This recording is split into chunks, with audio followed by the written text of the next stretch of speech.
I'm 94 years old. I have outlived my wife, I have outlived my brothers, I have outlived most of my children, and I have outlived the foolish version of myself who thought saying the words was the same as meaning them. I am standing at the edge now. I can feel the ground crumbling beneath my feet, and before I fall, I need to turn around and tell you something.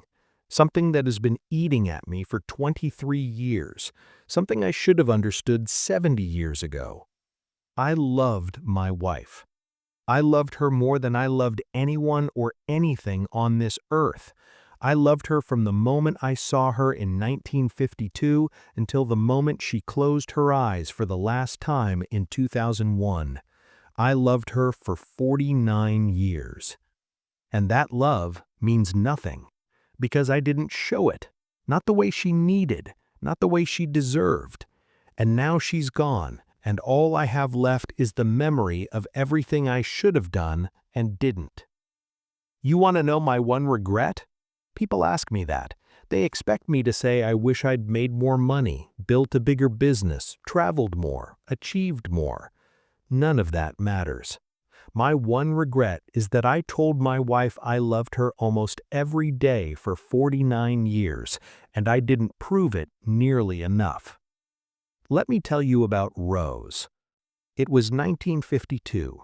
I was 22 years old, working at my father's hardware store in Milwaukee. One afternoon, a woman walked in looking for a set of screwdrivers. Her father was fixing something at home. She didn't know what size, she didn't know what kind. She just knew he needed screwdrivers. She had brown hair that caught the light from the window. She had a laugh that made the whole store feel warmer. She asked me questions about screwdrivers for 20 minutes, and I answered every single one, even though she could have grabbed any set off the shelf and been fine. I didn't want her to leave. When she finally picked a set, I walked her to the register, and I did something I had never done before. I asked her name. Rose. 2 years later, she was my wife.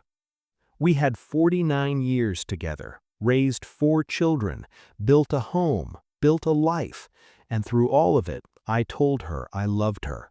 In the morning before work, at night before bed, on anniversaries and birthdays. The words came easy. Too easy. Because here's what I've learned sitting in this chair, 23 years after I buried her. Words are nothing. Words are air. Words are what cowards use when they're too lazy or too scared to actually do something. I said I love you, but I worked 60-hour weeks for 30 years while she raised our children mostly alone. I said I love you, but I forgot our anniversary 3 times, and each time I saw something break behind her eyes, just a little. I said I love you, but when she wanted to take a trip to Paris, the city she dreamed about since she was a little girl, I told her it wasn't practical, too expensive, maybe next year.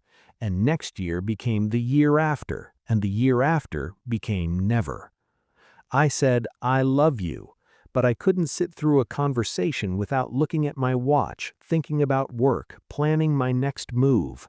I said the words, I said them 1,000 times, and every single time I meant them. I truly did. But meaning is not enough.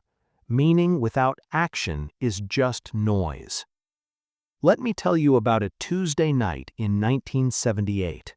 Rose had made my favorite dinner, pot roast. The house smelled incredible when I walked in. The table was set with candles. The kids were at her mother's house. She had planned a whole evening for us, just the 2 of us.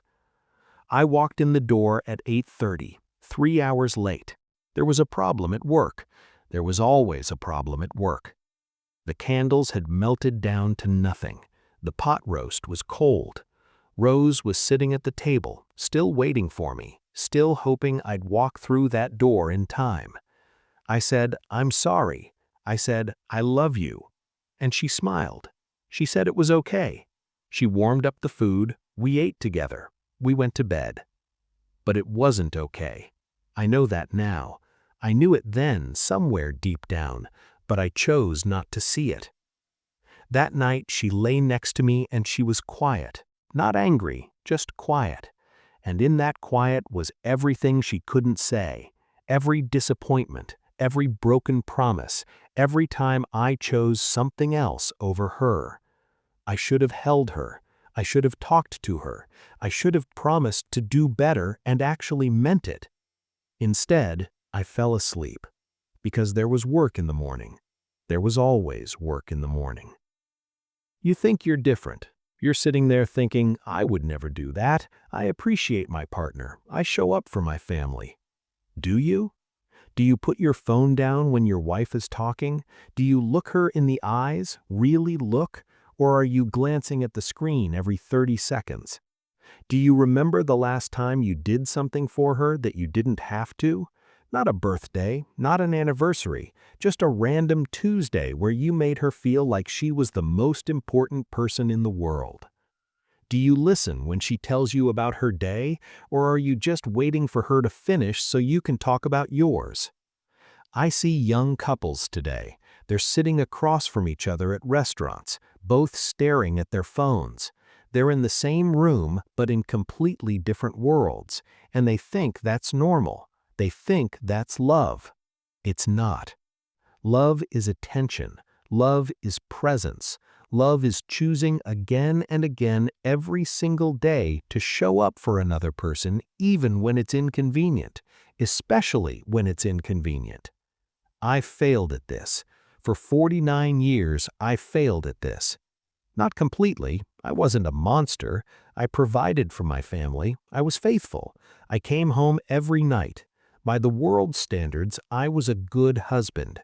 But Rose didn't need the world's standards. She needed me, and I gave her a fraction of myself while I gave the rest to a career that forgot my name the day I retired. Let me tell you about 1986. Rose's mother died, Eleanor, wonderful woman. Rose was devastated. They were close in a way that I never quite understood. She cried for days. She couldn't eat. She could barely get out of bed. And I didn't know what to do. I'm a fixer. That's how men of my generation were raised. Something's broken, you fix it. But grief isn't something you can fix. It's something you sit with. It's something you hold. I didn't know how to hold it. So I said, I love you. I said, I'm here for you. And then I went to work because I didn't know what else to do. I left her alone in that house with her grief because I was too uncomfortable to just be there. She never said anything about it. She never complained. That wasn't Rose. But I saw it in her eyes. I saw the loneliness. I saw that she needed me to just sit with her, hold her hand, be present. And I couldn't do it. I told myself I was giving her space. I told myself I was respecting her process. But the truth is, I was a coward. I was afraid of her pain because I didn't know how to fix it. So I ran from it. That's not love. That's fear wearing love's mask. In 1999, Rose got sick, lung cancer. Never smoked a day in her life. The universe doesn't care about fairness. Suddenly, all the time I thought we had was gone. All the trips we would take someday, all the conversations we would have when things slowed down, all the moments I kept pushing to the future. The future had arrived, and it wasn't what we planned. I retired immediately. I canceled everything. For the first time in our marriage, I was fully present. Every day I was there. Every treatment, every doctor's appointment, every sleepless night. And you know what Rose said to me about 3 months before she died? She said, Harold, this is the most time you've spent with me since our honeymoon. She was smiling when she said it. She meant it as a compliment. She was grateful that I was finally there. But when I heard those words, something inside me shattered. 49 years. 49 years of marriage, and it took her dying for me to finally show up. What kind of love is that? I held her hand every day for those last 2 years. I told her I loved her 100 times a day. I tried to make up for everything, every missed dinner, every forgotten anniversary, every time I chose work over her. But you can't make up for decades in months. Time doesn't work that way. The moments I lost were gone forever. The night before she died, Rose looked at me. She could barely speak by then. The cancer had taken almost everything. But she squeezed my hand and she said, "I know you loved me, Harold. I always knew." And that broke me more than anything. Because she had to know. She had to figure it out on her own. She had to translate my absence and my distraction and my broken promises into love because I didn't show it clearly enough for her to simply feel it. She deserved better. She deserved a husband who made